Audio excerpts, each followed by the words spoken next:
Heard every week on the amateur radio bands all around the world, broadcast on low-power AM and FM stations all across the United States, and one of the first podcasts on the Internet. We are This Week in Amateur Radio, the worldwide premier amateur radio and technology news magazine and bulletin service of the air. Here are the stories for release around the Earth as we come to air with edition number 1390 of This Week in Amateur Radio. The FCC announces its intent to delete minor Part 97 rules and regulations. We will tell you what ones are affected. Hundreds of amateur radio operators assist in the running of the 2025 Chicago Marathon. Copper theft at broadcast and internet facilities are high on the FCC's list for action. Ofcom in the United Kingdom implements more amateur radio license changes. The International Amateur Radio Union urges the inclusion of amateur operators with disabilities. The ARRL Year of the Club website contest is announced alongside of the club newsletter contest. We will have all the details. DXLook introduces personalized band condition reports. The Grimeton SAQ alternator will be on the air soon with a special United Nations Day message. The launch of Amazon's Kuiper satellites is finally successful after many weather-related delays. The United States and Australia sign a space-related memorandum of understanding. The BBC announces plans to terminate Radio 4 long-wave transmissions in 2026. And a military satellite that was launched 56 years ago has been moved, but nobody knows by who or why. We will have this mysterious story for you in this week's report. These headline stories will come to you in a moment along with this week's special features. We'll visit with Bruce Page, KK5DO, and get an update from AMSAT and what's new with all of those amateur satellites in orbit. Australia's own Onno Ben Shop, VK6FLAB, and Foundations of Amateur Radio will present an amateur radio story entitled When Your Hobby Revolves Around Electricity. Our own amateur radio historian, Will Rogers, K5WLR, returns with an encore presentation of a century of amateur radio. This week, Will takes us aboard the Wayback Machine to the early 1920s. As vacuum tubes were making CW practical, they were also making voice transmissions possible. Experimental broadcast using radio telephone, or just phone to hams, began as experiments by amateurs and some of the wireless telegraph companies, including Marconi and DeForest. This week's episode is entitled Radio Telephone. And we will stop by and visit with Bill Sawyers, AJ8B in the DX Corner, with all the latest news on DXpeditions, DX, upcoming radio sport contests, and more. That's all straight ahead as North America's premier amateur radio and technology news magazine and bulletin service, This Week in Amateur Radio, takes to the air right now. Reporting from our headquarters studio here just outside of Albany, New York, where the weather is getting a little bit warmer, but we're definitely in fall, I'm George, W2XBS. And reporting this week from Cortlandville, New York, and my ham shack, where the cat who lets us live with him decides to always lie on top of my HF amplifier, apparently because it's warm. I'm Chris Perrine, KB2FAF. And reporting from our news bureau in Rochester, New York, along the southern shore of Lake Ontario, I'm Dave Wilson, WA2HOY. And reporting from our studios in Naugatuck, Connecticut, where we're expecting a severe nor'easter tonight and tomorrow. We're really battening down the hatches here. I'm Steve Sawyer, K1FRC. And reporting from our news bureau in Sandwich, Illinois, where I just finalized the programming of my radios for the Chicago Marathon, I'm Jordan Kurtz, Kilo Echo 9, Bravo, Papa Oscar. From the Churchville, New York Bureau in the Finger Lakes region, where the mornings are brisk and the apples are plentiful, this is Ron, W2ELS. And reporting live from the warm and humid Space Coast in Florida, I am Ed Johnson, W2PH. And reporting from central New York near the southern shore of Lake Ontario, where we're certainly feeling a chill in the air, this is Kilo Charlie 2, Oscar X-Ray Juliet. And reporting from our New York News Bureau, where it doesn't feel like snow yet, I'm Eric, Kilo Delta 2, Romeo Juliet X-Ray. And reporting from our amateur radio outpost in the Catskill Mountains of upstate New York, where one of the Halloween decorations at a local farm features a wood chipper on the lawn with a dummy human leg sticking out of it. I'm Don Hulick, K2HEJ. And reporting from our news bureau in Fayetteville, Arkansas, where autumn has finally made a stormy appearance, I'm Will Rogers, K5WLR. As part of a much larger overhaul focused on deleting almost 400 obsolete wireless regulations, the Federal Communications Commission has announced plans to delete or modify 4 minor provisions of Part 97. The ARRL's Washington Council has reviewed the proposal and agrees that the deletions are obsolete and will have no impact on today's modern amateur radio service. One of the deletions was suggested by the ARRL as part of an earlier FCC request for public input on rules ripe for deletion. The proposed regulatory changes are: delete Part 97.27. This provision relates to the FCC's right to modify station licenses. The Commission rationale for deletion is that it duplicates Section 316 of the Communications Act. Its deletion will result in no substantive changes to the right of the FCC to modify a station license. Delete Part 97.29.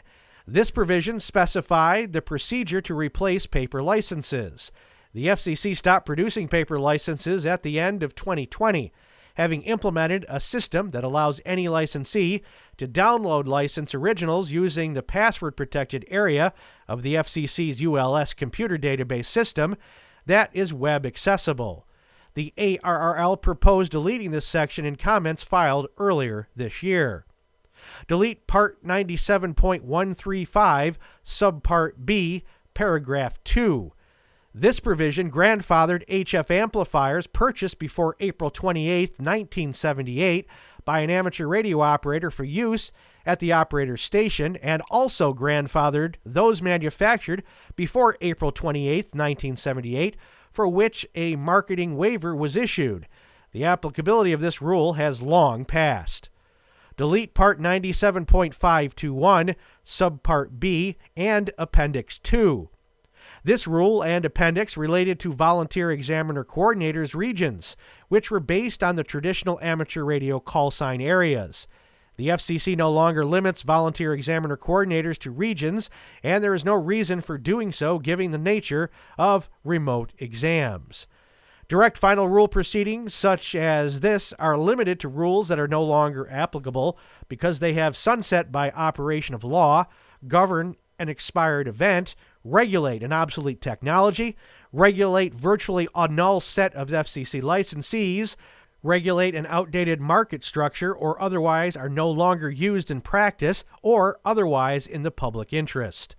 The deletions will become effective 60 days after publication in the Federal Registry, unless the Commission finds that the adverse comments filed within 20 days of publication raise significant issues that merit additional consideration. The ARRL will continue to engage with the FCC in the regulatory and rulemaking process as part of its mission to promote and protect the art, science, and enjoyment of amateur radio and to develop the next generation of radio amateurs. You are listening to North America's premier news and information service for the amateur radio hobbyist. We are This Week in Amateur Radio.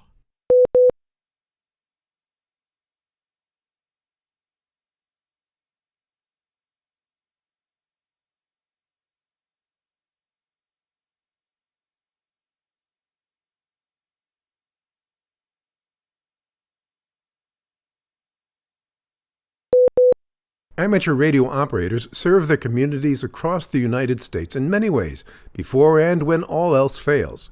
Here to tell us how amateurs assisted in this year's running of the Chicago Marathon is John Ross, KD8IDJ. Using their skills as communicators, their personal equipment, and the amateur radio service, the hams provide a needed boost to public safety radio systems. The 47th Bank of America Chicago Marathon, held on October 12, 2025, featured 55,000 runners from around the world And for the 17th year, a team of 155 amateur radio operators from 6 states assisted the 2,000 medical personnel volunteering for the event. 100 ham radio operators were stationed at each of the 20-course medical tents and 1 medical hub. Lead medical communications spokesman Rob Orr, K9RST, said ham radio is important to the event, but it is just one small component to a very complex event that requires 10,000 volunteers to be successful.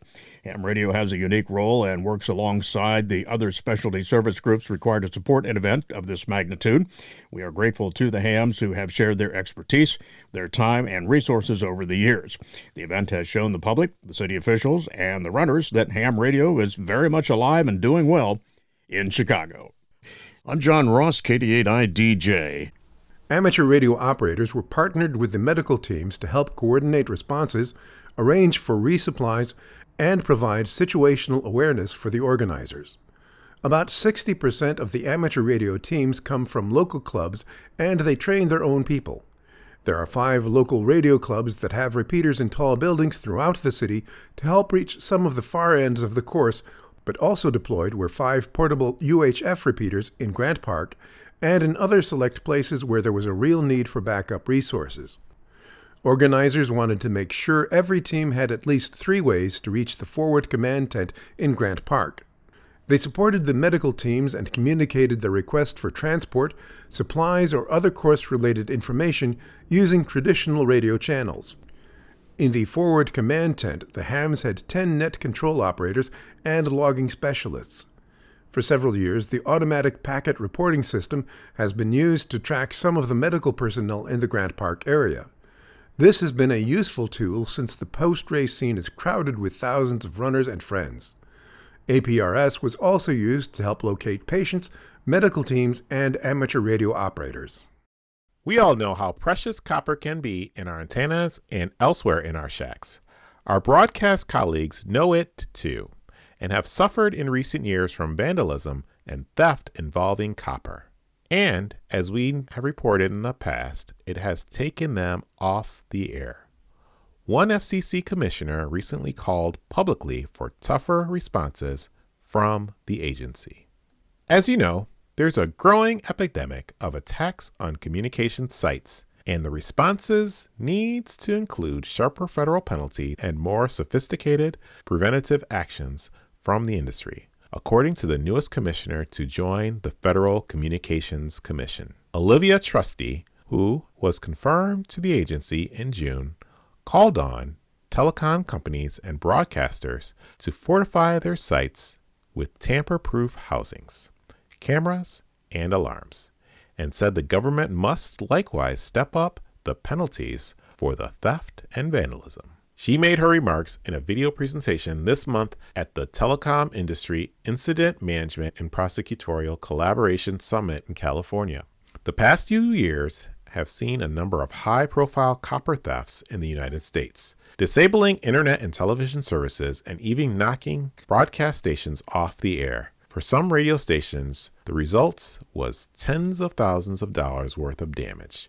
Trusty noted that in some instances, the 911 emergency services was disrupted by similar attacks on telecom sites, with the United States Department of Homeland Security calling communication systems a top infrastructure sector.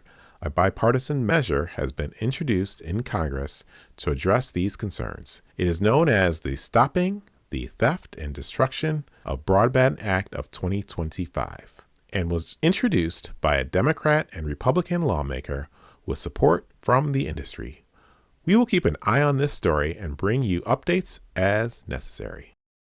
Ofcom, the regulator in the United Kingdom, has moved ahead with phases 2 and 3 of changes announced earlier that affect amateur radio licensees. These actions follow those made in Phase 1 of February 2024, which adjusted power limits and expanded operating freedom. This month, hams with intermediate call signs have the option to replace their number 2 series call prefixes with either an M8 or M9, and can either retain or replace their existing suffix. These are voluntary changes at the moment, but in 5 years, the regulator will change all the remaining call signs. Ofcom is also limiting license holders to a single personal call sign and will be revoking all but the one chosen to be kept. Hams are also getting the option to change their call signs every 5 years. Other changes include those affecting special event stations, can be found in the online version of Ofcom. A club website can keep members informed of news and upcoming events, keep them interested between meetings and activities, teach them about ham radio skills and technology, or even make them laugh, remember, or set an operating goal. The sky's the limit. As part of ARRL's Year of the Club celebration in 2026, ARRL wants to see your club's website. Enter the club website contest for the chance to have your website honored in QST. Here are the rules and requirements. The club website contest is open to ARRL-affiliated clubs that maintain a club website. Submissions must include a completed club website contest submission form, which asks for information about your club and its website, as well as a 500-word statement on the purpose or goals of your website and how the features and configuration of the website fulfill the club's purpose and goals. Part of the judging process will include a comparison of your statement with the website itself. Winners will be notified in May 2026, with awards presented at Huntsville Hamfest in August 2026. Winners will be announced in a 2026 issue of QST as part of ARRL's Year of the Club celebration. The QST article may present material from the 500-word statements supplied in the winner's club website contest submission form. Please note that winners may be asked to supply high-resolution files of specific website pages. The submission deadline is Friday, January 30th, 2026 at 4 p.m. Eastern Time.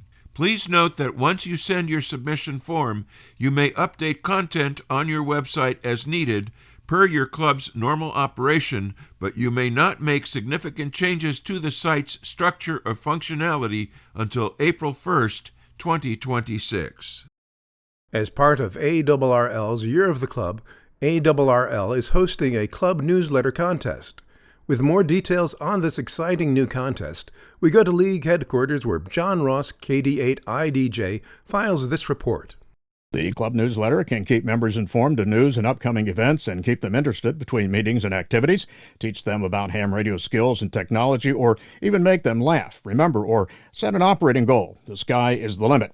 ARRL wants to see what your club does with the mix of information that can go into a newsletter. Enter the club newsletter contest for a chance to have your newsletter honored in QST. Here are the rules and requirements. The club newsletter contest is open to ARRL-affiliated clubs that have published a newsletter for at least 1 year. Submit PDF files of 1 year's worth of consecutively published issues, no gaps there, ending with your most recent issue. If your newsletter is monthly, submit 12 consecutive issues. If your newsletter is bi-monthly, submit 6 consecutive issues. And if your newsletter is quarterly, submit 4 consecutive issues. Publication dates may span 2024, 2025, 2026 if necessary. Submissions must include a completed club newsletter contest submission form, which asks for information about your club and newsletter, as well as a 500-word statement on the purpose of your newsletter and how the newsletter's contents and design fulfill that purpose. Part of the judging process will include a comparison of these statements with the newsletter samples. Winners will be notified in May 2026 with awards presented at the Huntsville Hamfest in August of 2026. Remember, the submission deadline is Friday, January 30th, 2026 at 4 p.m. Eastern Time. More details are available at arrl.org. I'm John Ross, KD8IDJ. Once again, the publication dates may span 2024, 2025, and 2026 if necessary. For example, if your newsletter is published monthly and the September 2025 issue is your most recent publication at the time of your submission, send us all 12 issues from October 2024 through September 2025. Do not send additional issues once you have submitted 1 year's worth of issues. Winners will be announced in a 2026 issue of QST as part of ARRL's Year of the Club celebration. The QST article may present material from the 500-word statements supplied in the Winners Club newsletter contest submission form. Please note that winners may be asked to supply high-resolution files of specific newsletter pages. And again, the submission deadline is Friday, January 30th, 2026 at 1600 Eastern Time. You're listening to North America's premier amateur radio and technology news magazine of the air. We are This Week in Amateur Radio, distributed worldwide at twiar.net.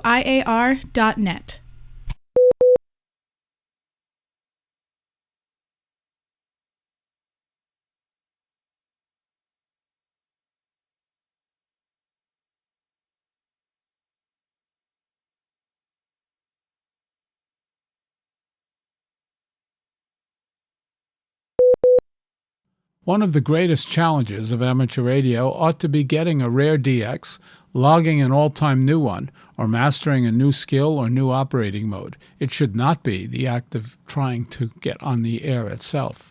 To ensure that radio amateurs with disabilities have the same chance at all other challenges and adventures, the Program for Disabled Radio Amateurs in International Amateur Radio Union Region 1 is encouraging a celebration on and off the air to reflect ham radio's welcoming spirit. This event will take place on December 3rd, which the United Nations has declared to be International Day of Persons with Disabilities.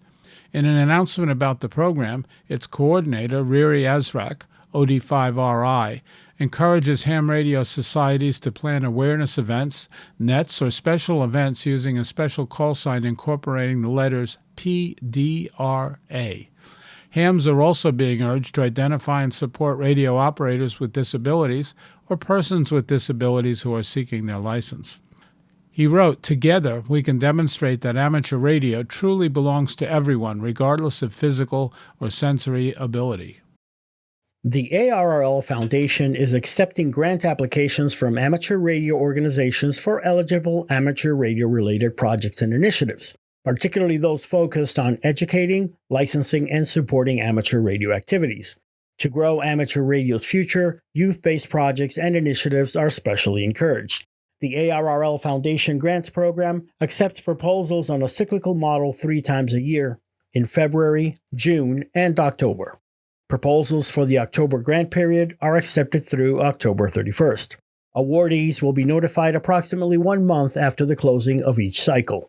The ARRL Foundation carefully manages a portfolio of endowments in which donors have provided specific goals for their gifts, and that portfolio is invested and managed in a way that it can continue to support those goals for many years to come. Additional information and a link to the grant application can be found at www.arrl.org/amateur-radio-grants. A grant from Amateur Radio Digital Communications has brought good news for 7 fire stations in Boundary County and an underperforming antenna in the North Idaho repeater group. The $9,394 in funding will help the Boundary Amateur Radio Club, Whiskey 7, Bravo Foxtrot India, to install new radios and power supplies at the fire stations and replace the antenna on Black Mountain, all part of a necessary upgrade of obsolete equipment. Club board member Dan Parent, Kilo 7 Zulu Foxtrot Romeo, told the Bonners Ferry Herald that the radios were already 15 years old when the club received them as a donation from the railway 15 years ago. He went on to say that they can't be programmed. One of them doesn't work, but those radios were deployed at each of the 7 main fire stations. He told the paper that the club can also install a better antenna at Boundary County Hospital, shoring up a necessary connection between radio operators and the hospital in an emergency. DXLook, the real-time HF propagation and reception platform used by amateur radio operators worldwide, has introduced a new feature, personalized band conditions. This update enhances how operators understand HF propagation by tailoring band condition estimates to each user's specific grid location, rather than relying solely on global indices such as SFI, A-index, or K-index. And DXLook now provides location-aware predictions that consider geographic position, local time, and atmospheric factors. Global space weather numbers are valuable, said Rodrigo Varquez, creator of DXLook. But what matters most to operators is what's happening right now at their own QTH. Personalized band conditions bridge that gap. The new system recognizes that propagation can differ greatly between regions. For example, auroral absorption at high latitudes, heavy static noise in tropical zones, or nighttime delayer changes at mid-latitudes. By factoring in these local influences, DXLook offers more relevant, real-world guidance for operators planning contacts. The feature is now available on DXLook.com and integrates seamlessly with the existing band condition widget. For more information, visit DXLook.com. On October 24, 2025, SAQ is scheduled to air a message to the world promoting peace, unity, and global partnerships. The unique Alexanderson alternator is scheduled for one transmission over the antenna on VLF 17.2 kHz CW. The Grimeton radio station welcomes all visitors to attend the transmission. To attend one of the transmissions in the transmitter hall, a ticket will be required. See grimeton.org for complete visitors information. SAQ transmission schedule is as follows.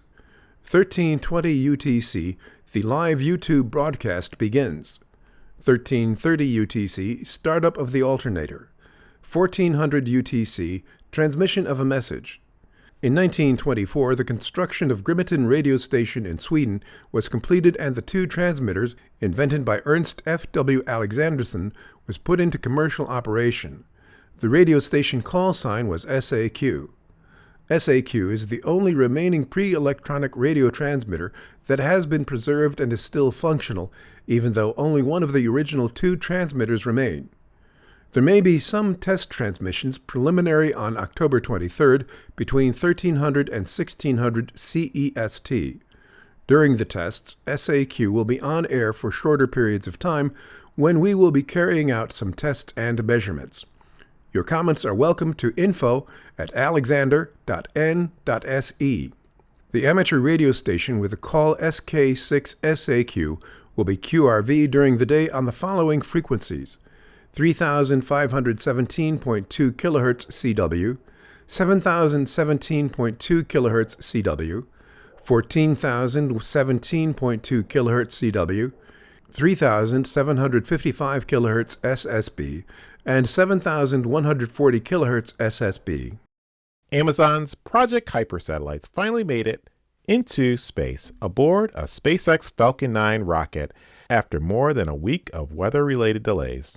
The rocket departed Florida's Cape Canaveral Space Force Station on Monday, October 13th at 9:58 p.m. Eastern Time. The 24 broadband internet satellites are part of a planned constellation considered to be a rival service to Starlink, which already has more than 90 missions this year to bring its satellites into space. Monday's Kuiper project launch brings that constellation's total of 153 such satellites in space.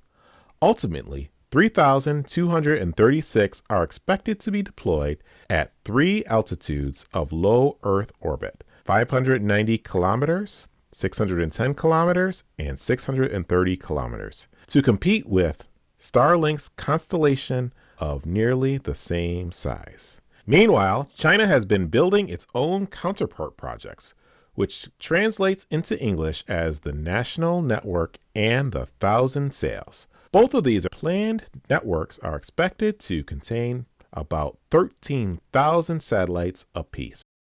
The ARIS team is working towards two short SSTB activations for October 2025. Both of those are expected to start on a Friday and end on the following Monday. The first event is ARIS's traditional celebration of the launch of the first artificial Earth satellite in 1957. The SSTB activation started on a Friday. That was Friday, October 3rd, and ran to Monday, October 6th. The second SSTB campaign is tentatively scheduled to start on Friday, October 17th, with a short pause for a special student contact on Saturday, October 18th, and resume until completion on Monday, October the 20th. This interval roughly coincides with the International Scouting Jamboree on the air, and the SSTB image theme is expected to deal with scouting. ARIS expects to offer separate electronic award diplomas for participants who receive at least one image from a campaign and submit it to the SSTB gallery. You are listening to This Week in Amateur Radio, available to download as a podcast from anywhere on the web podcasts are available.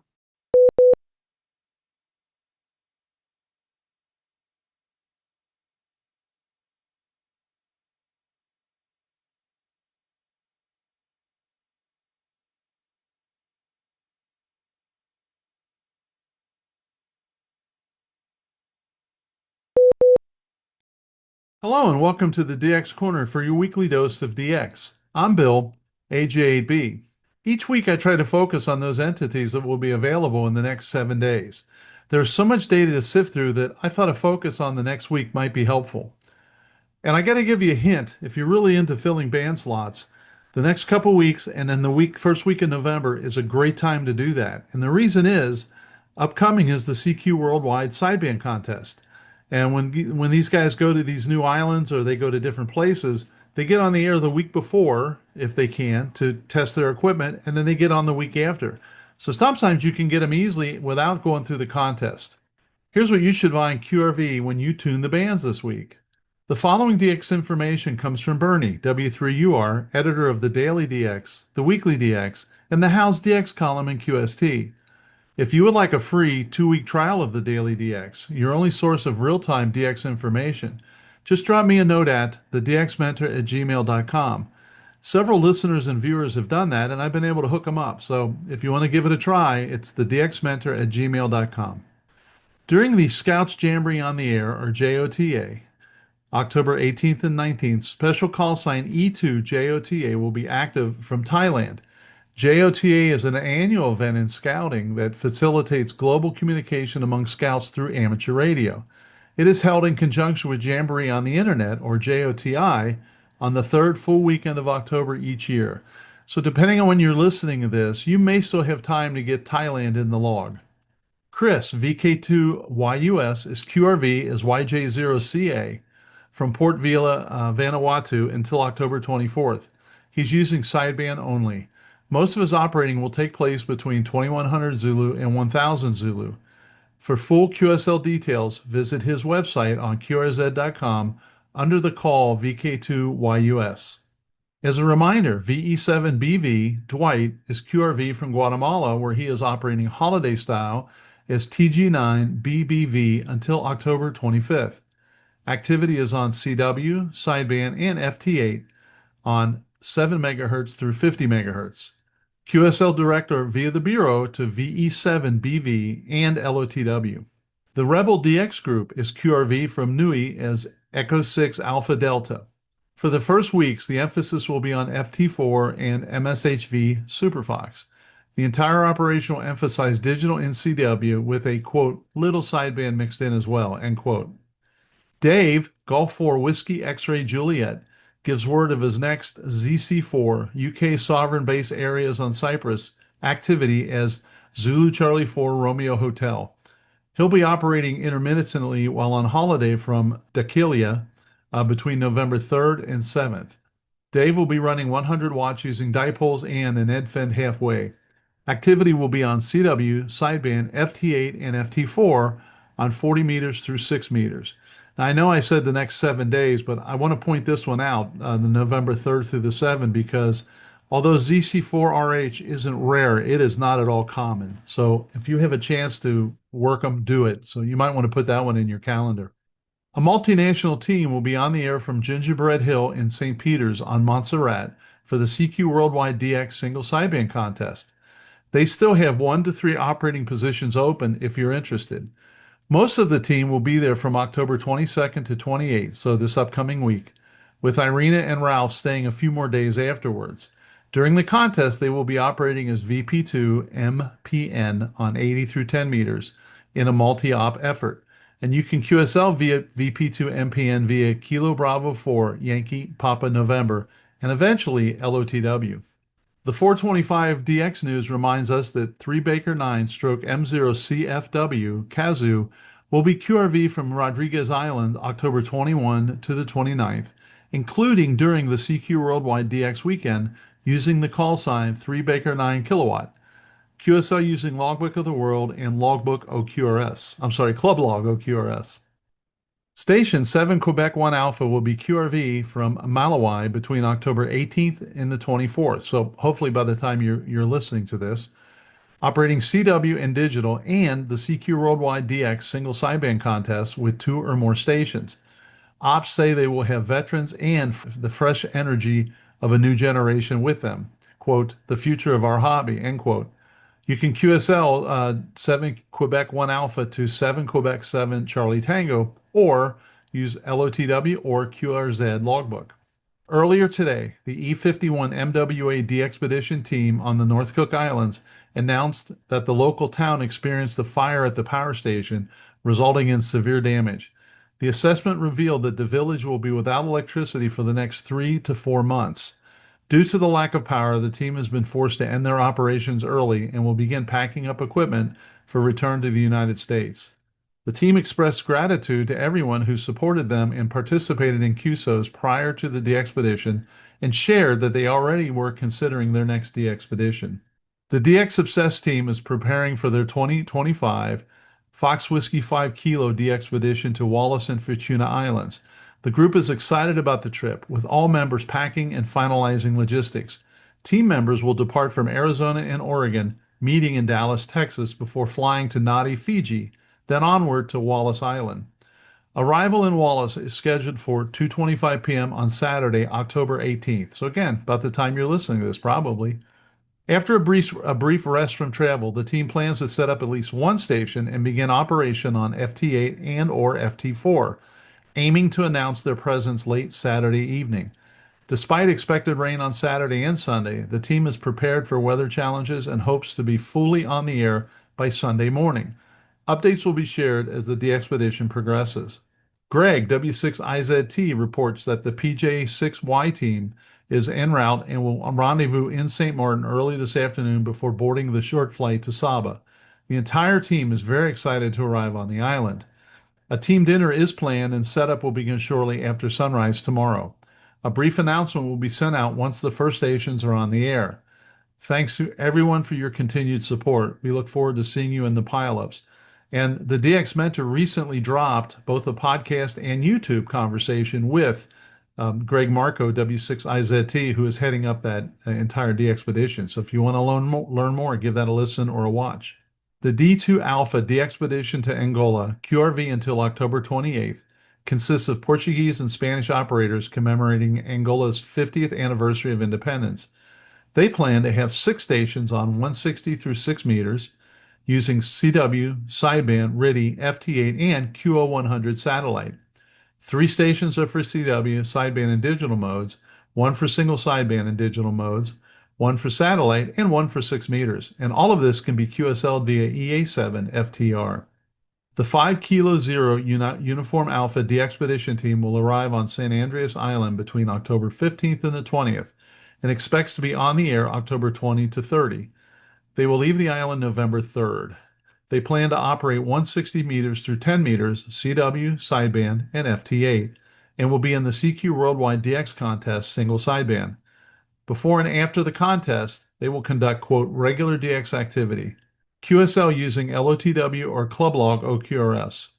Phil remains active as C21TS from Nauru until the end of November. Then he will be QRT for 2 months and back starting from February 2026.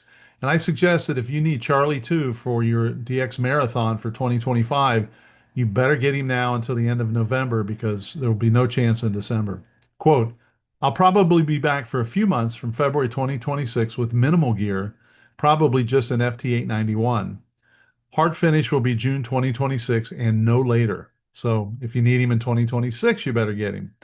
QSL via M0OXO, OQRS, or LOTW. Bernard, DL2GAC, is once again QRV as H44MS from the Solomon Islands until November 25th, with a small break again between January 25th and April 10th of 2026. Operation from 80 to 6 meters using sideband and FT8. And you can QSL this H44MS via DL2GAC. Maurizio, IK2GZU, is QRV again as 5 Hotel 3 Mike Bravo from Tanzania until November 20th. He returns as a volunteer in the Akelu Hospital in the South Highlands. He will be operating in his spare time on HF using CW, sideband, and digital modes. And you can QSL 5 Hotel 3 Mike Bravo via IK2GZU. Luke, F5RAV, is QRV from the Gambia as Charlie 5 Radio until October 31st. Following on from previous visits where the money was raised to build a new classroom for infants, the plan this time is to build 2 more classrooms and start a radio club to introduce YOTA. Boy, Luke, that is just a great effort, and congratulations and good luck to you. Contest updates. I know that the ARL contest sheet is read elsewhere in this podcast, and the contests that I mention are sometimes redundant. However, there are a few contests that I have found to be especially useful for DXers who are trying to fill band slots or work all-time new ones. The contest that you should be preparing for is the CQ Worldwide Single Sideband Contest, which is October 26th and 27th. The side benefit to both this contest and the CQ Worldwide CW contest at the end of November is the DX that you can work before and after the contest. As I mentioned, they're building their stations up and testing it, and then they're tearing it down a few days after the contest. After the contest, as I mentioned, they often hang around for a few days, enjoying the location, arranging their flight plans, and spending more casual time on the air. It is certainly a great time to fill band slots and to pick up an all-time new one. So keep your eyes and ears open. And what I really like about the CQ Worldwide tests is, sometimes you hear a call sign and you're not sure of the prefix, or you're not sure where that person's really from. But when they give the exchange and it's, call sign and then a zone, you instantly know zone 23, zone 26, zone 16. You should know, or you will be familiar with what part of the world that zone is, and it's very likely there's a country in that zone that you need. So I like working DX in this contest because it's very quick to identify who's out there and what you need. Until next week, this is Bill, AJB, saying 7-3, and thanks to my XYL Karen for her love and support. I hope to hear you in the pileups. Have a great DX week. You're listening to North America's premier amateur radio and technology news magazine of the air. We are This Week in Amateur Radio, distributed worldwide at twiar.net.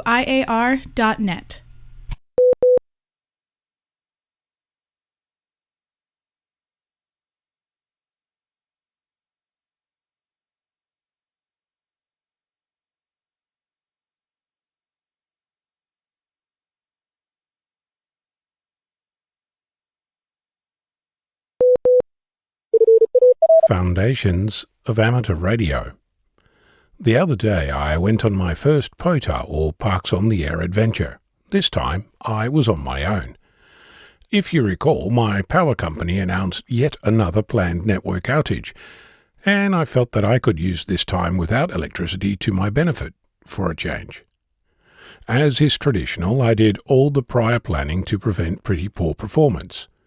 I made a list, checked that all the items on the list were in my kit, packed the kit days before, put it all ready to go in the hallway the night before, packed the car on the day, and set out on my adventure. I will confess that I was slightly more sweaty than anticipated when I set off, because the umbrella in the boot of my car has a nasty and recurring habit of getting in the way. Specifically, it stops things from getting pushed right to the full depth of the boot. Mind you, it wasn't until I started getting agitated that I realized that it wasn't the umbrella's fault entirely this time, since, as it turns out, the folding chair that I was attempting to jam in place doesn't actually fit long ways into the boot. Anywho, I set off and visited the local petrol station.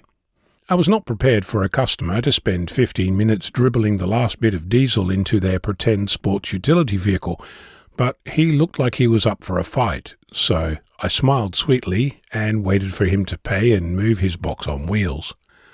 After paying for my own fuel and driving off, the pressure in my bladder had gotten beyond the cross your legs and hope for the best stages, and I swiftly made my way to the nearest shopping complex, where a local pharmacist helpfully told me that there were no toilets in the building and that the local hotel or fast food joint were the place to relieve the pressure. One problem. They were both closed.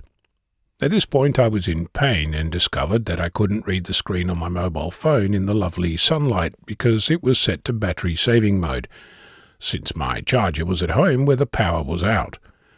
After disabling the battery saving mode, I opened the local public toilet map shortcut on my phone and discovered that fortunately the shortcut still worked, opening up my default browser, which suddenly didn't want to display a map.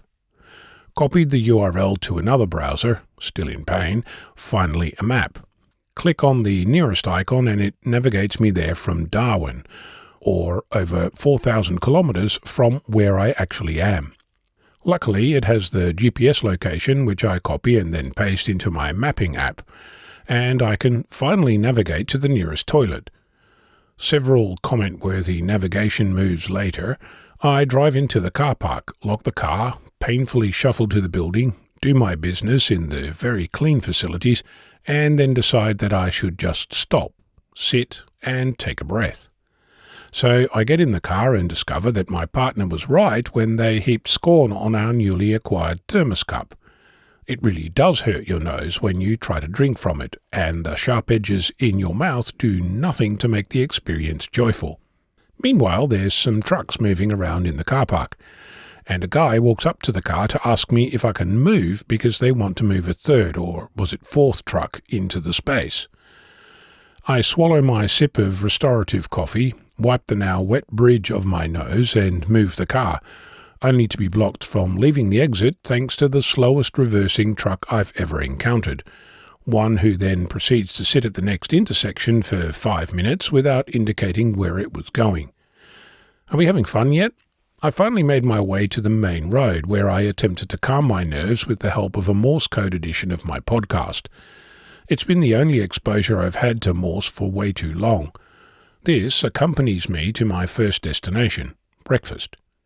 I'm going to skip past the drivers in the centre lane driving at 10 km per hour below the posted speed limit, or the ones who think that jumping out of a side street in front of you is normal and safe driving practice. At every traffic light I celebrate the pause with a sip from my coffee and a furtive wipe of my nose, which is being assaulted by the lid of the cup. I arrive at my breakfast destination and fear the worst. Their car park is almost empty. I've never seen it this quiet, and I didn't check to confirm that they were open, or not. I look at my map application and remember to turn my phone back to battery saving mode. According to the internet, my cafe is open, so I cross my fingers and get out of the car. To my delight, they are absolutely open, make me a lovely breakfast, and provide the needful for lunch too. I have a big day planned after all. After enjoying breakfast and hot chocolate with 2 marshmallows, I get back in the car and navigate to my planned set-up location. As I drive into the park, I notice something that I hadn't the last time I was here. I'm descending, as in, the deeper into the park I go, the more I go downhill.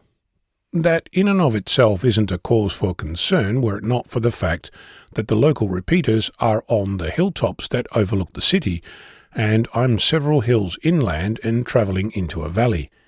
I'm keeping my eyes open for side roads and alternatives, but gamely proceed to the formal entrance of the park, where I pay my $17 to have a car with a maximum of 12 passengers enter the national park. I drive to the location I have planned and discover that there's a car park quite close to the gazebo I've earmarked, so I park there.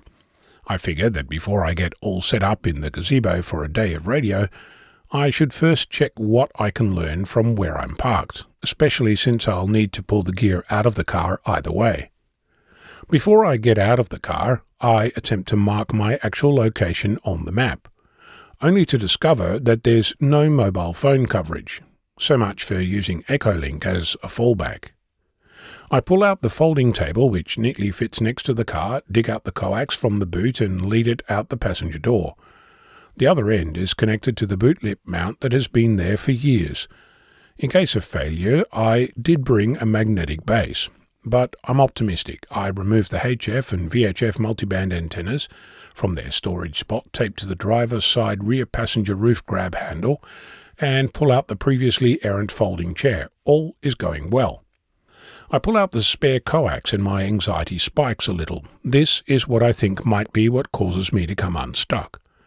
It's a 10-metre or so length of coax. It's untested, terminated with BNC, and I'm concerned that I didn't bring enough adapters beyond the BNC to PL259 and the SO239 barrel I packed hastily the night before. I push away my fear since I'm not needing this right now, and I continue to unpack the radio, noticing that to my immense relief the knobs are still attached. Set it all up, pull the power cable from the 12-volt, 80-amp-hour AGM deep cycle battery, quote, ideal for 4-wheel drive, caravan and camping trailers, end quote, which I bought 4 years ago to power my dash cams and the radio. It's automatically charged by a 360-watt DC to DC converter that's connected to the alternator in the car, because I don't want my dash cams, or radio for that matter, to stop me from starting the car. Ask me how I know. The power leads are long enough to make it out of the boot, and I connect the inline voltmeter to the battery, 12.6 volt, the same as what I saw when I checked it a week earlier. I mount the VHF multiband antenna connected to the radio after pulling out the N-type to PL259 adapter, which is on the list and part of the standard kit. I take a breath and turn on my radio, tune to the local repeater frequency and hit the PTT. The radio is set to 5 watts and I'm hoping to hear the repeater tone. Nothing. I check all the repeaters in my radio, about 7 of them. None of them do anything. Then I hear a click. I've been on air for all of 3 minutes. I notice the radio is turned off. I've seen this before. Sometimes stray RF gets into something and causes the radio to stop. I turn it back on and notice the voltage on the display of the radio. 9.65 volts. That is not good. I check the inline voltmeter. It doesn't even display anything. I turn off the radio to save what little power I have. I take a moment to consider and attach the HF antenna, hoping that I can run the radio for a few seconds to check the local 10-meter repeater. All is good to go. Turn on the radio and it won't even turn on, just flickering on and off. I feel like I want to cry, but there doesn't seem to be any point. I pack everything back up. The water, my hat, the radio, the coax, the antennas, the table, the chair, put it all back in where it came from, even the sandwich I was going to have for lunch. After slowly reversing out of the car bay, looking carefully at the ground to make sure I didn't leave anything behind, I make my way out of the park. I've been there for a grand total of 29 minutes. I briefly entertained the idea of going to the nearest electronics store and spending $50 on a small battery. But I don't actually have a working charger, and spending several $100s on a charger and battery is not really in my budget at the moment. Whilst I was driving home, I got a notification that the power was out at my QTH. I got home 52 minutes after the power went out. It stayed off for the next 6 hours. So much for being productive. My friend Charles, November Kilo 8 Oscar, tells me that his first few activations were a bust. He's a Sapphire POTAR activator with 609 activations across 372 parks, so there's hope for me yet. In looking back at this adventure, I was planning for failure. I'd thought through all the different permutations of what might happen. Not for one moment did I consider that my battery might be a single point of failure. That said, there were hints that not all was well. The 12.6 volts was one hint. The fact that my dash cams have been acting up was another. I had been on the hunt for a battery monitor for the past 2 years to discover precisely what was going on, but I haven't found one that doesn't require a specific app that needs to know where you are or what's in your diary, so I put it out of my mind. As it happens, that was where I made my rookie mistake. Mind you, part of me knows that I don't have another battery anyway, so it really didn't matter if the battery was faulty or not. Either way, I wasn't going to connect my radio to my car battery. I learned that lesson well over a decade ago. I'm back to the drawing board. It's unlikely we'll use that location to activate for the 750th edition of F-Troop, but when I get my power situation sorted out, it's still a lovely place to get on air and make some noise. I'm Ono. Victor Kilo 6, Foxtrot Lima, Alpha Bravo. We pause for stations along the network to identify. We are This Week in Amateur Radio, available as a direct download on our website at www.twiar.net.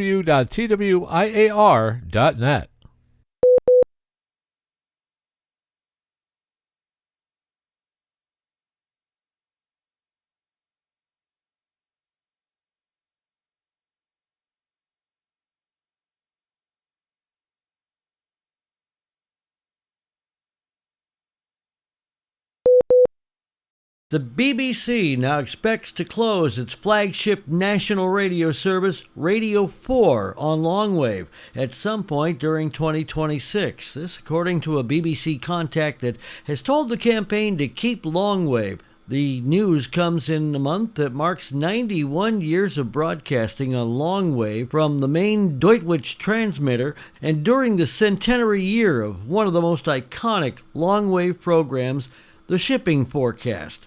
Meanwhile, the campaign to stop this shutdown altogether continues.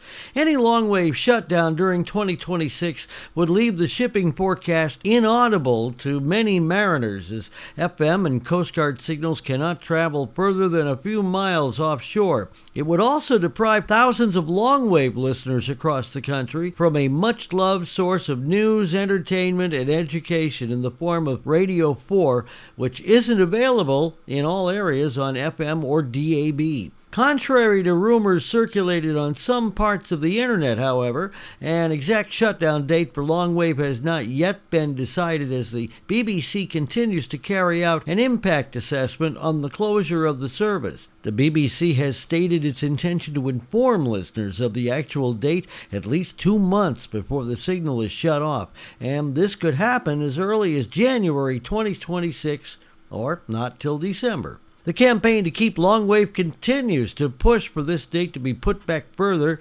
and indeed indefinitely postponed.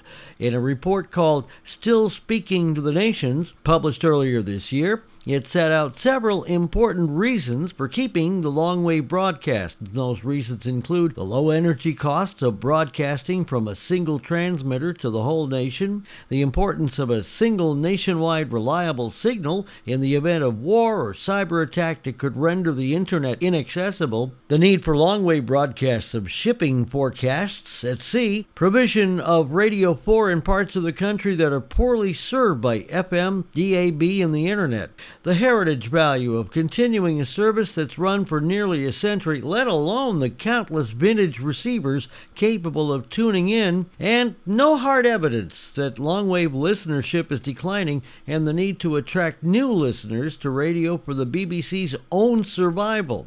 Added to this, we can now conclude that the importance of Radio 4 long-wave to some listeners in war-torn Ukraine, who can find therein a trustworthy source of news that cannot be blocked by hostile powers. The BBC has yet to provide a detailed response to the report or to petition to keep the long-wave containing over 5,000 signatures, which was delivered in person to the Broadcasting House back on June 7, 2025. In a time of uncertainty, division, and political turmoil, the importance of Radio 4 long-wave has never been greater.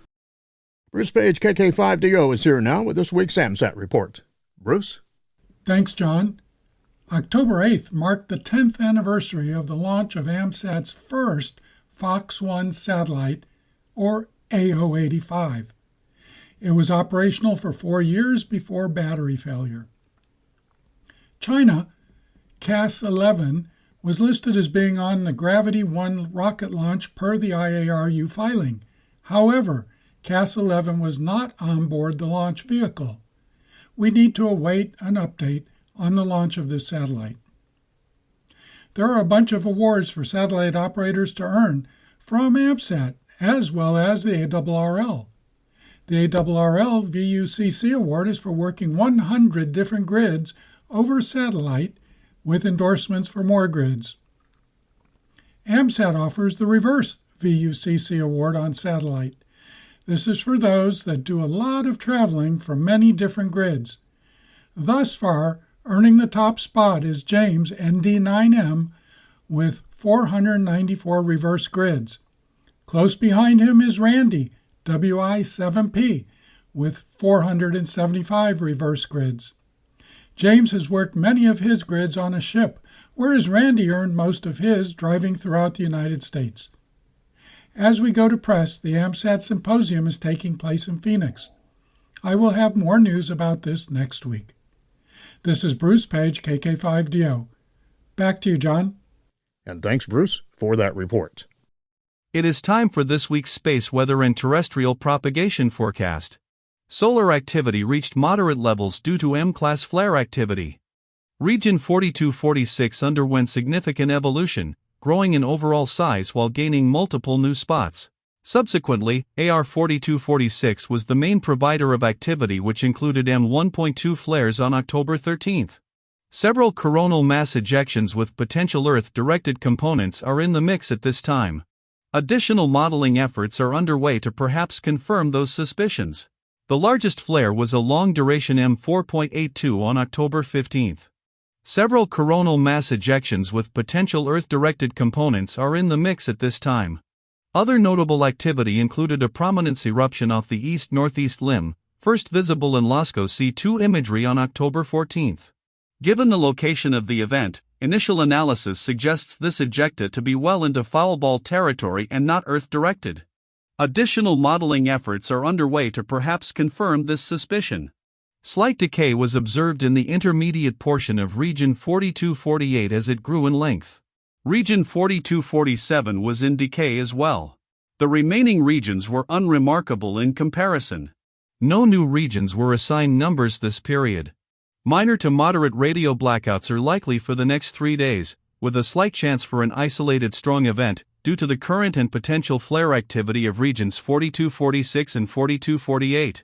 Solar wind parameters continued to reflect the influence of a negative polarity coronal hole high-speed stream. Solar wind speeds finally dipped below 600 km per second and phi was predominantly in the negative solar sector. Solar wind parameters are expected to continue at enhanced levels, although gradually waning, and continuing through October 17, due to coronal mass ejection arrivals from October 11 through the 13th originating from AR 4246. For more information concerning radio propagation, visit the ARRL Technical Information Service, read a quick guide to HF propagation using solar indices, and check out the propagation page of Karl Lewetzelschwab, K9LA. For customizable propagation charts, visit the VOCAP Online for Ham Radio website. Just ahead in radio sport this week, October 18th through the 19th, a lot of contests here. The 1010 International Fall Contest, CW, the New York QSO Party, CW Phone and Digital, the Work to All Germany Contest, CW and Phone, and the Stu Perry Top Band Challenge, that is CW. And remember to visit the ARRL contest calendar for more events in your area. Upcoming section, state, and division conventions, October 23rd through the 26th. It's the HamCom Colorado 2025, hosting the ARRL Rocky Mountain Division Convention. That's in Grand Junction, Colorado. And on November 1st, the Stone Mountain Ham Fest, hosting the ARRL Georgia State Convention. That's in Lawrenceville, Georgia. And remember to search the ARRL Hamfest calendar and convention database to find more events in your area. The ARRL School Club Roundup is now on Contest Online Scoreboard. The operating event is being held October 20th through the 24th. The 5-day event runs Monday through Friday from 1300 UTC Monday through 2359 UTC on Friday. A station may operate no more than 6 hours in a 24-hour period and a maximum of 24 hours of the 107-hour event. For more information on the event, visit www.arrl.org/school-club-roundup. A U.S. federal judge has ordered the Trump administration to halt layoffs at Voice of America, freezing the planned elimination of 532 full-time staff positions at the U.S. Agency for Global Media. The cuts would have represented most of the agency's remaining employees. In his written order, Lamberth said he no longer harbors any doubt that the defendants lack a plan to comply with the preliminary injunction. He accused officials of running out the clock on the fiscal year while remaining in violation of even the most meager reading of U.S. Agency for Global Media and Voice of America's statutory obligations. The White House criticized the decision in a statement to Reuters, calling Royce an activist judge who was attempting to subvert the will of the American people. Under the direction of Trump advisor Kari Lake, approximately 1,400 U.S. Agency for Global Media employees have been terminated or placed on indefinite leave since March. The cuts included nearly 600 contract employees and most permanent staff, bringing VOA's 49 language services down to 4 languages, while canceling contracts with the Associated Press, Reuters, and other news services. We pause for stations along the network to identify. We are This Week in Amateur Radio, available as a stream to your favorite digital device on Spotify, TuneIn.com, Overcast, iHeartMedia, and wherever you download your podcasts.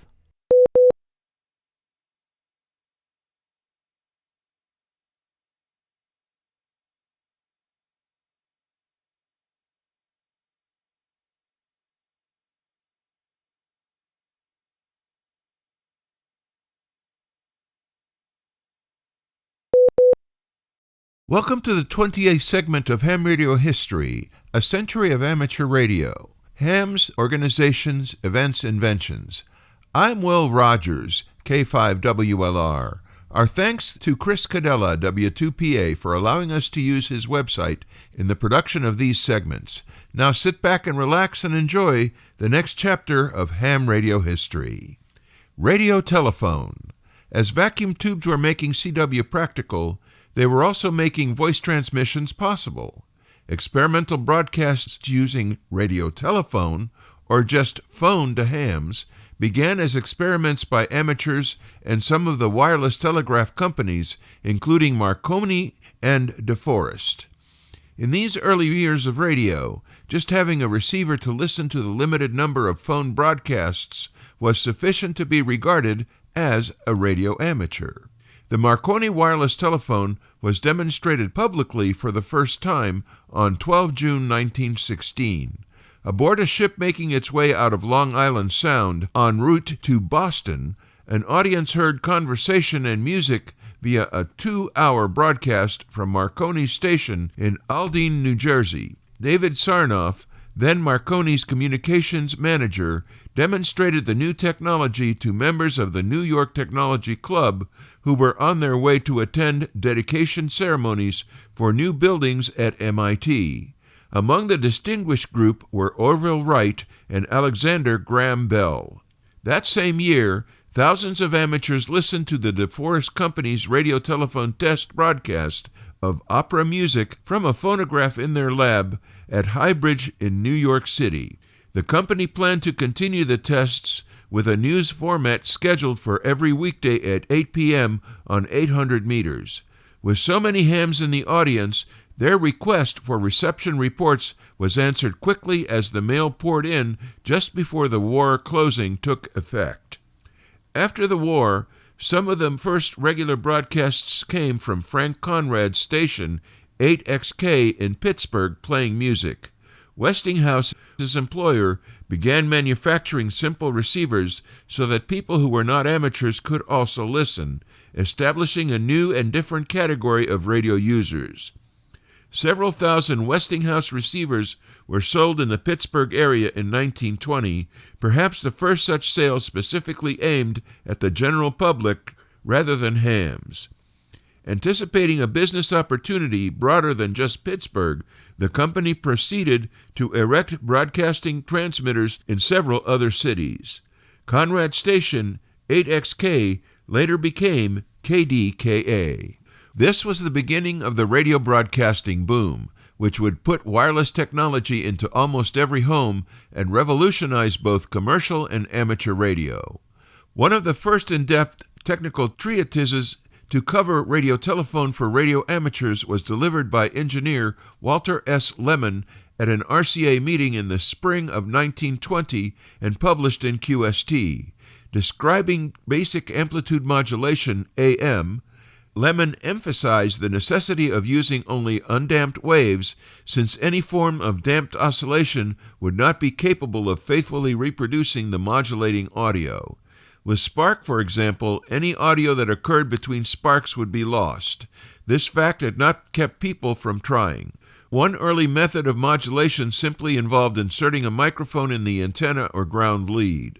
However, the limited current-carrying capability and resultant heating of the microphone makes this scheme very wasteful of energy, and it has long since been abandoned, wrote Lemon, without mentioning the likely uncomfortable effects on the operator. With vacuum tube sets, you instead could modulate the grid or plate current by various means, basically the same ways practiced today. The plate or Heising system was preferred, in which a modulator tube's plate circuit was placed in parallel with the oscillator's tube plate circuit, both supplied with DC via a choke bypassed for RF by a capacitor. When the modulator tube conducted, it decreased the current in the oscillator tube, thus modulating the signal. Raymond A. Heising, for whom the method was named, was an engineer at the research laboratories of AT&T and Western Electric. He presented the idea himself to an amateur radio audience in another RCA to QST relay, a seminar at Columbia University in February 1921, followed by a 2-part QST article. It was yet another example of a radio pioneer, well published in professional journals, adapting his work to be understood and used by amateurs and describing it in a seminal paper. Heising explained the theory of amplitude modulation, but called it simply radiotelephony. His comprehensive treatment first warned against applying modulation techniques used in telegraphy, pointing out the fundamental distinctions that are obvious today. For example, in telegraphy, any old noise applied to the transmitted signal would suffice to make it audible in the receiver, whereas in telephony, the object was to have the receiver exactly replicate only the applied noise. He actually called it noise, meant in a generic way to mean useful sound, not a thing to be avoided. He proceeded to explain the basic mathematics, the origin of sidebands, which he called side frequencies, and the problem of overmodulation, describing its sound as tinny. Part 2 presented all the information amateurs needed to build an up-to-date radio telephone transmitter, including circuit designs and advice on which circuits and component values to choose for various kinds of vacuum tubes. In the summer of 1921, it was all there, the complete basic blueprint for sending sounds over radio. Many others would build upon this foundation for decades to come. Heising's article was just in time for, or perhaps one of the causes of, the coming explosion in radiotelephony. Included in this material are quotes from the following: The Marconi Wireless Telephone, QST, August 1916, page 234. A Concert by Wireless, QST, January 1917, page 26. DeForest Wireless Telephone, QST, 1917, page 72. Clinton B. DeSoto, 200 Meters and Down, The American Radio Relay League, Incorporated, 1936, page 70. W. S. Lemon, Recent Development of Radio Telephones, QST, June 1920, page 7. R. A. Heising, Modulation in Radiotelephony, Part 1 and Part 2, QST, July 1921, page 7, and August 1921, page 9. With our thanks to Chris Cadella, W2PA, for his permission for us to use his website's materials, Ham Radio History, A Century of Amateur Radio, Ham's Organizations, Events, Inventions, in the preparation of this segment, I'm Will Rogers, K5WLR, reporting for This Week in Amateur Radio.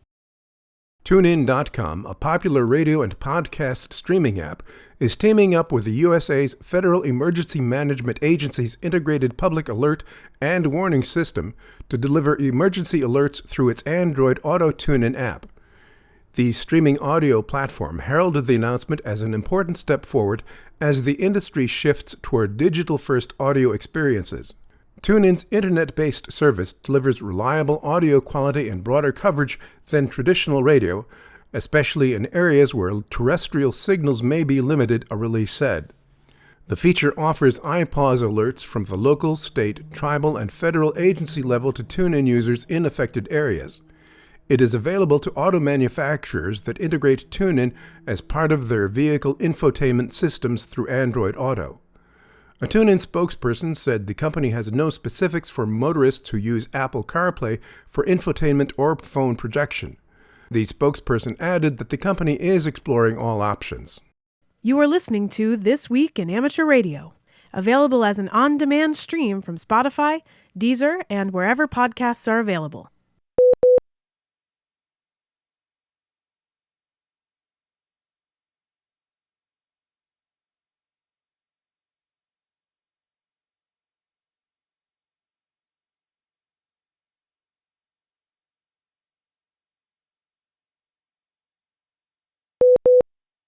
At the International Astronomical Congress taking place in Sydney last week, representatives from the United States and Australia gathered to sign a framework agreement that strengthens collaboration in aeronautics and space exploration between the two nations. Acting NASA Administrator Sean Duffy and Australian Space Agency head Enrico Palermo signed the agreement Tuesday on behalf of their countries, respectively.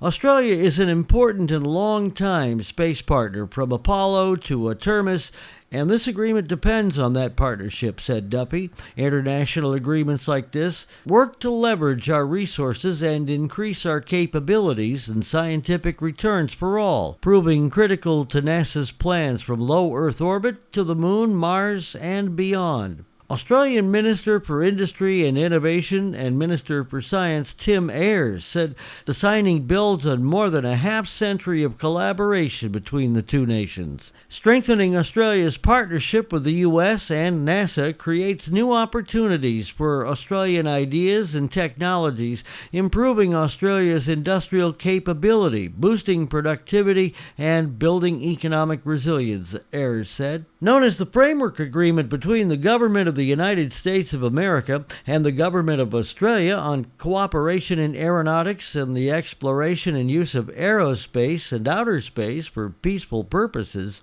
it recognizes cooperation that mutually is beneficial for the U.S. and Australia and establishes the legal framework under which the countries will work together. Potential areas for cooperation include space exploration, space science, earth science including geodesy, space medicine, and life sciences, aeronautics research, and technology. NASA has collaborated with Australia on civil space activities since 1960, when the two countries signed their first cooperative space agreement.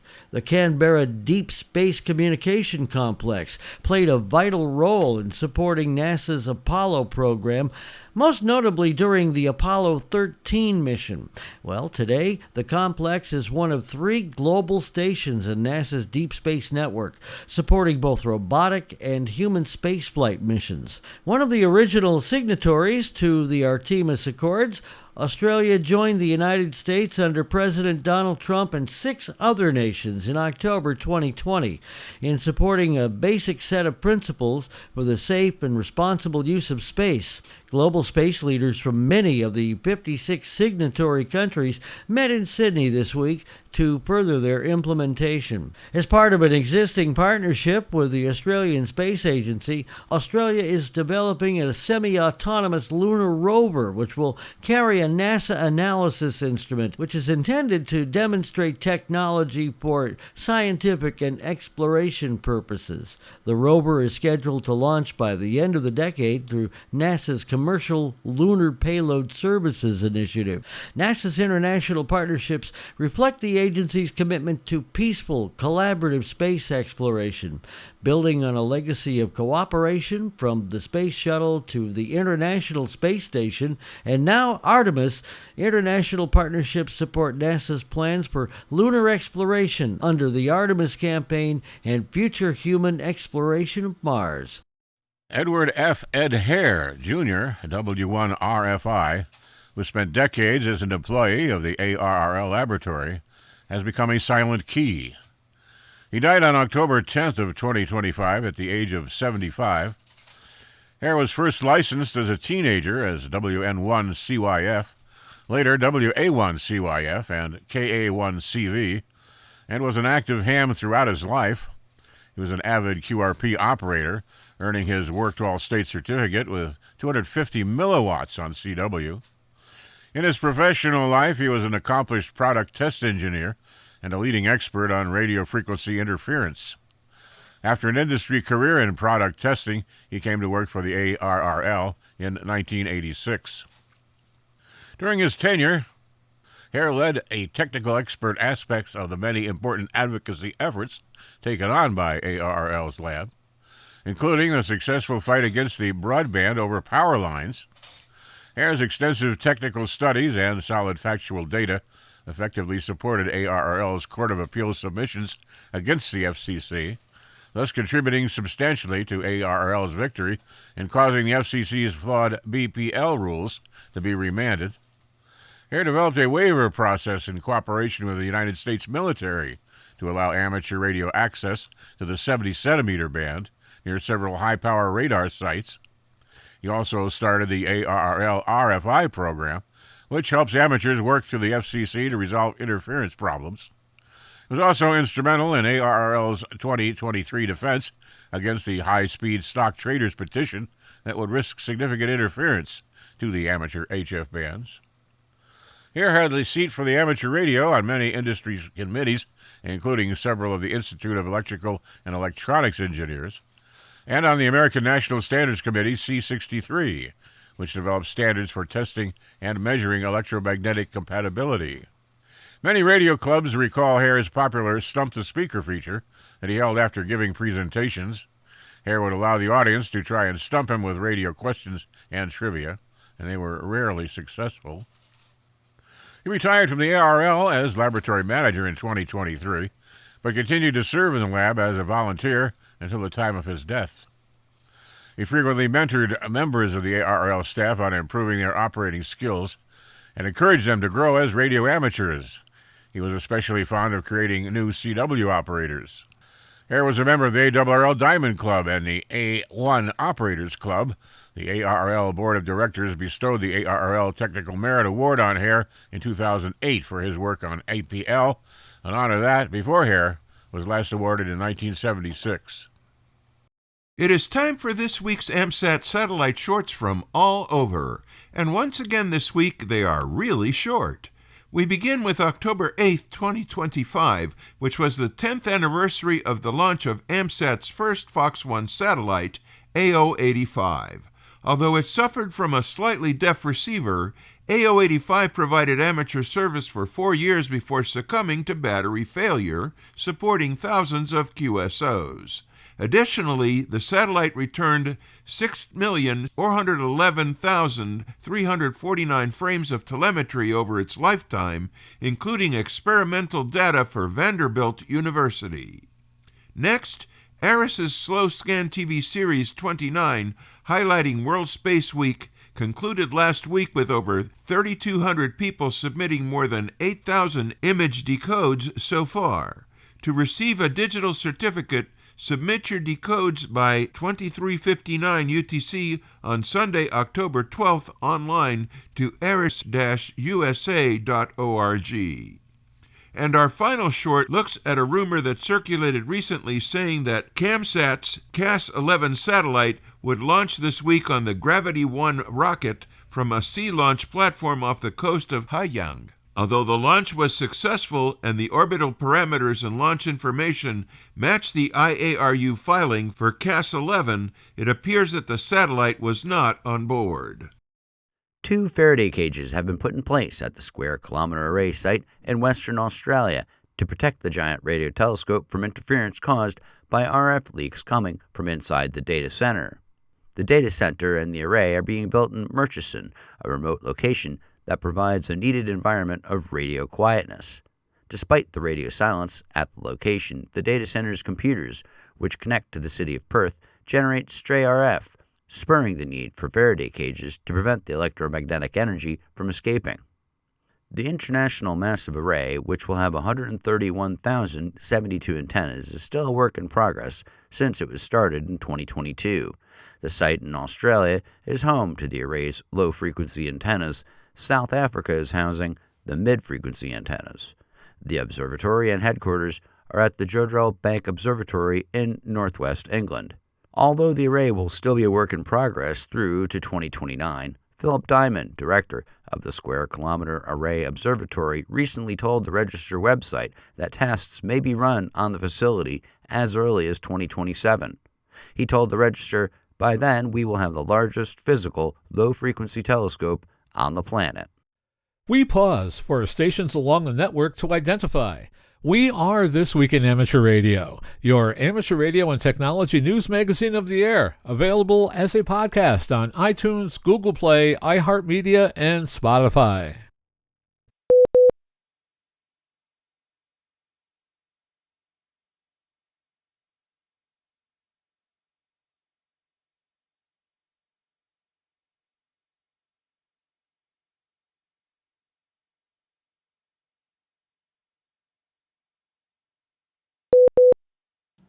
Federal Communications Commission Chairman Brendan Carr vowed October 6 to accelerate satellite regulatory reforms, declaring October as Space Month at the U.S. regulator to overhaul licensing and spectrum rules amid mounting competition from China.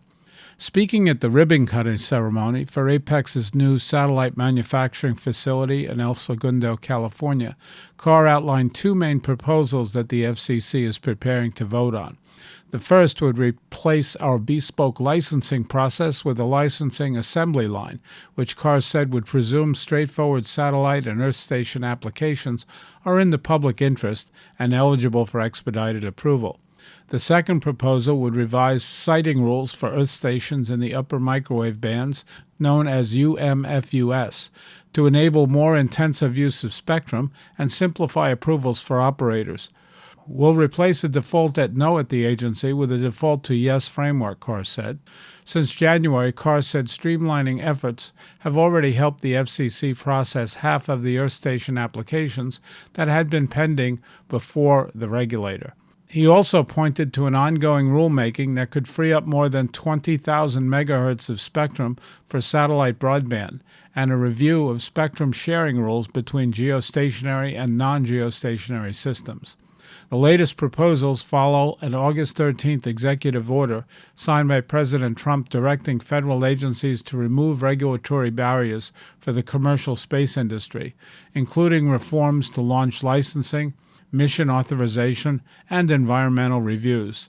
Carr said the FCC's actions are aligned with the administration's broader Build America agenda, which seeks to strengthen U.S. leadership in what he described as a space race 2.0. His speech underscored the geopolitical urgency behind the reforms as launches get underway in China for tens of thousands of broadband satellites that would rival U.S.-based Starlink. Our main competitor in this space race 2.0 is the government of China, he said.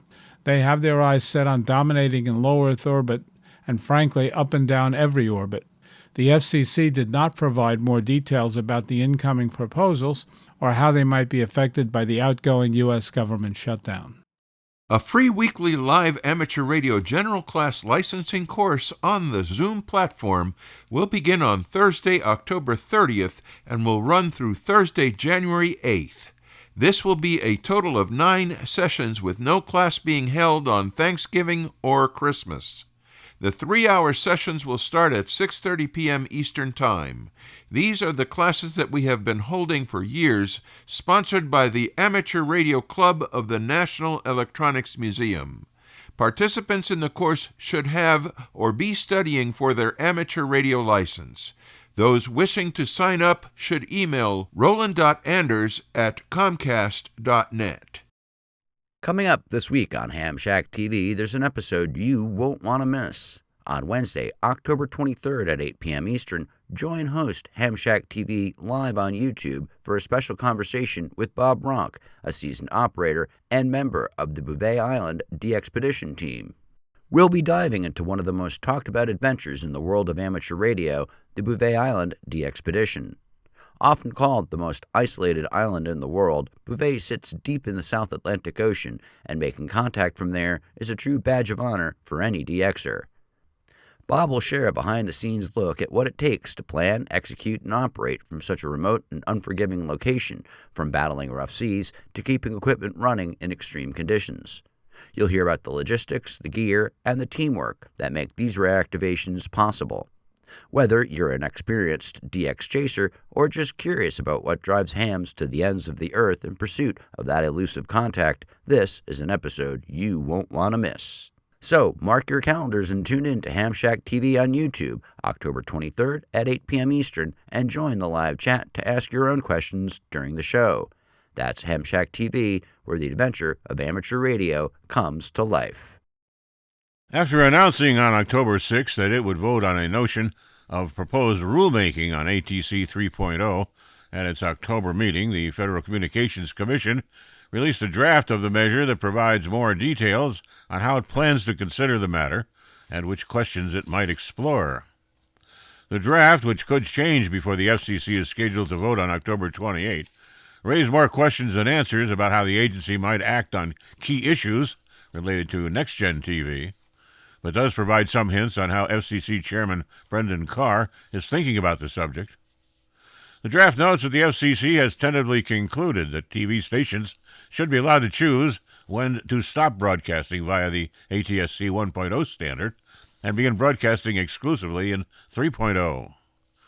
It also tentatively concluded that TV stations should be allowed to broadcast in both 1.0 and 3.0, as many are doing now, but with fewer restrictions and requirements than the 1.0 version. This would free up more spectrum for advanced ATC 3.0 services. The draft would take a more neutral approach to other key issues, raising a series of questions about key topics, like the creation of new rules mandating ATC 3.0 tuners in all new TVs. Consumer electronics firms have consistently opposed a tuner mandate, arguing that it would increase the cost of TV sets and is generally unnecessary because most consumers access video content over streaming and pay TV services rather than over-the-air antennas. Next-Gen TV is coming, and it will transform local broadcasting into a vibrant, interactive service that not only competes with big tech streaming platforms, but also delivers enhanced emergency alerting, hyper-local weather warnings, and life-saving public safety information. Operational plans are underway to activate around the Maldives, but don't expect to log any context from islands on the air locations. The grid squares for 8Q7OS are being activated as wet squares during an ocean diving safari led by Sergey R900F with Maria UB9OGC and Dmitry UB9OFY. Listen for call signs 8Q7OS/MM, 8Q7DD/MM, and 8Q7MD/MM from October 26th through November 2nd.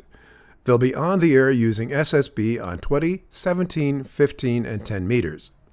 During this not uncommon way to combine boating adventure with amateur radio, the hams won't just be fishing for QSOs, but diving for recreation from a chartered yacht. So if the Maldives archipelago is on your list of all-time new ones, Sergey writes on his page on QRZ.com that you're bound to be disappointed. He wrote, "I am not on air from any islands." The Roadshow Amateur Radio Club, WA4TRS, will be live or unalive from the Bald Mountain Baptist Church Cemetery in Bat Cave, North Carolina on October 31st from 4 p.m. Eastern Daylight Time until midnight. This is a special chance to work a real live graveyard on Halloween night. All amateur radio operators are invited to come haunt the airwaves. Modes and bands will be CW, phone, and digital on 40, 20, 15, 10, and 6 meters, plus 2-meter phone. Exact frequencies will be announced during the event via DX Watch and DX Summit. CW spots can be found on the Reverse Beacon Network. For more information on the Roadshow Amateur Radio Club, please visit the club's Facebook group. The Roadshow Amateur Radio Club is an ARRL-affiliated club. October 11th was a busy day on the Hennepin Technical College campus in Brooklyn Park, where an attendance of more than 250 set a new record for the North Star Radio Convention, now in its third year, putting the convention more prominently on the state ham radio map. Program Manager Dale Henninger, W0DHZ, said in a release that the convention had successfully revived the tradition of a statewide amateur radio convention in Minnesota, something the community had been without for more than 2 decades. This was also the 2025 ARRL Minnesota State Convention, organized with the support of 11 local ham clubs whose members provided volunteers and financial sponsorship through the Minnesota Amateur Radio Consortium. The agenda included a transmitter hunt, a QRP QSO party, a Get on the Air station, and 25 different educational sessions covering a wide range of topics of interest to amateurs. Dale said that the convention is one way in which the groups work together to strengthen Minnesota's amateur radio community and inspire the next generation of operators. You're listening to North America's premier amateur radio and technology news magazine of the air. We are This Week in Amateur Radio, distributed worldwide at twiar.net.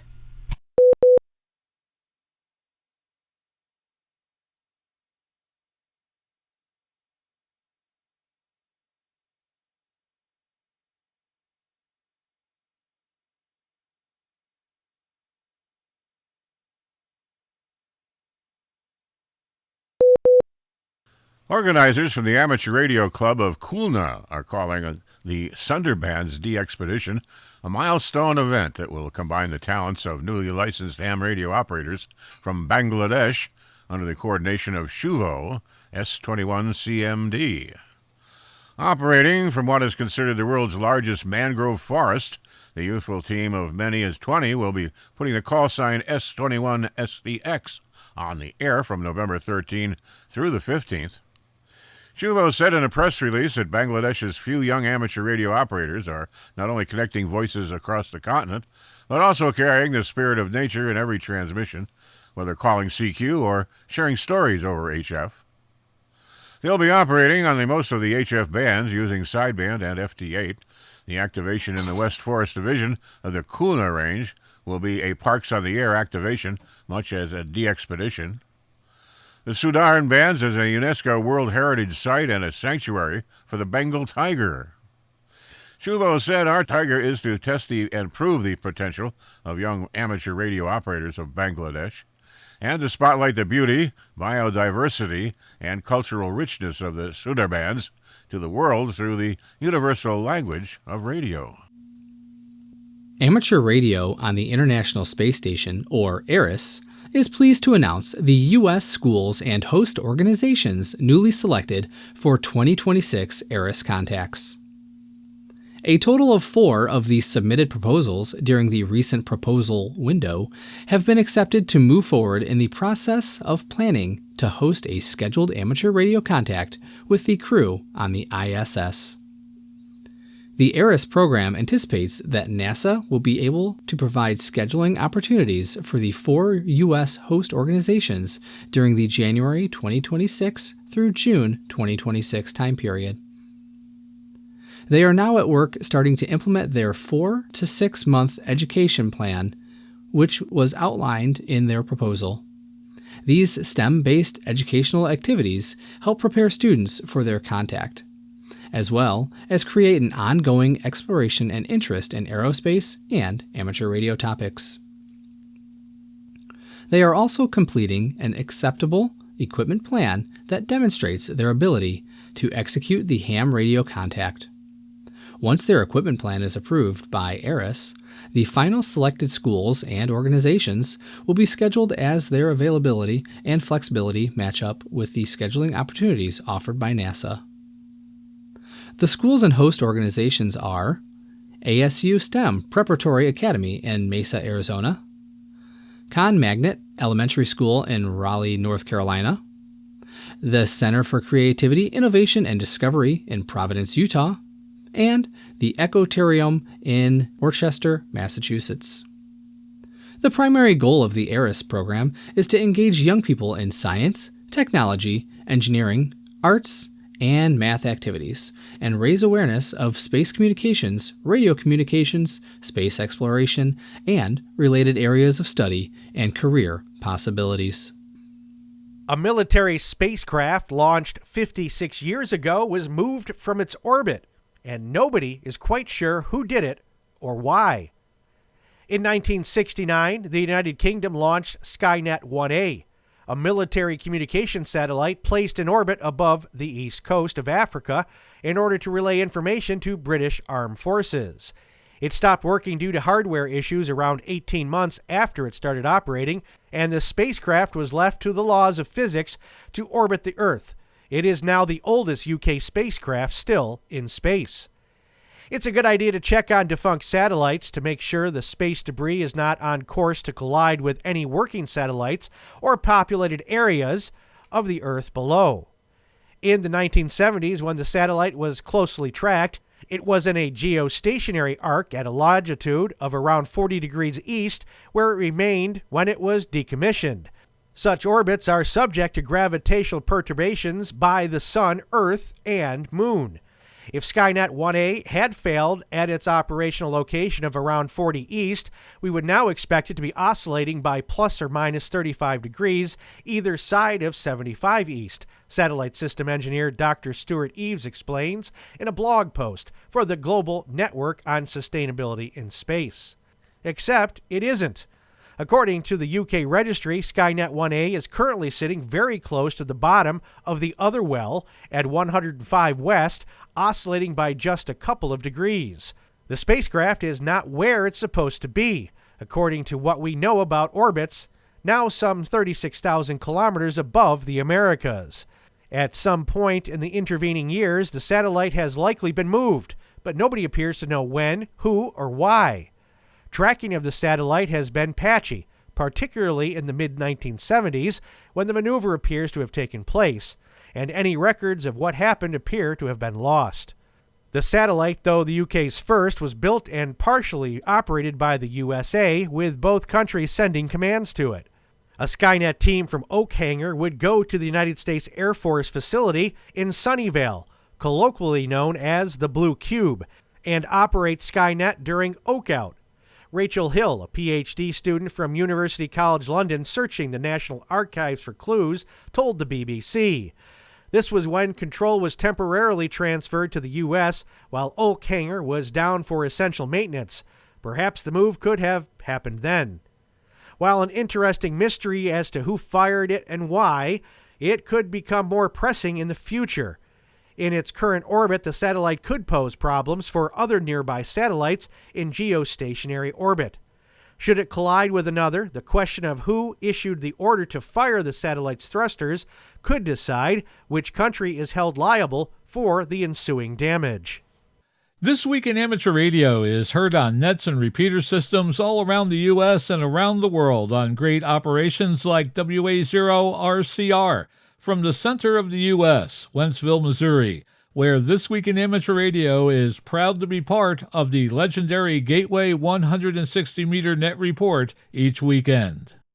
Many of the news and information items heard in this edition of This Week in Amateur Radio have been provided by the American Radio Relay League, the ARRL Audio News Service, and the ARRL Letter, AMSAT, the Radio Amateurs of Canada, the Shortwave Listening Post, the Federal Communications Commission, the Radio Society of Great Britain, and Ofcom, the South African Radio League, the International Amateur Radio Union, the Wireless Institute of Australia and the Australian Communications and Media Authority, the New Zealand Association of Radio Transmitters, the Amateur Radio Newsline, the Rain Hamcast, Eric Guth, 4Z1UG and QSO Today, QRZ.com, the International Telecommunications Union, the 425DX News, Parks on the Air, and the Soda Reflector, and various news sources on the Internet. With special thanks to all our weekly news sources and to you, our listeners, that wraps up this edition of This Week in Amateur Radio. If you would like to write to us, you can find everything you need, including archive editions of the news service, at our website at twiar.net. And now, for all of us at This Week in Amateur Radio headquarters and all our news team around the world, this is Will Rogers, K5WLR in Fayetteville, Arkansas, wishing you 73.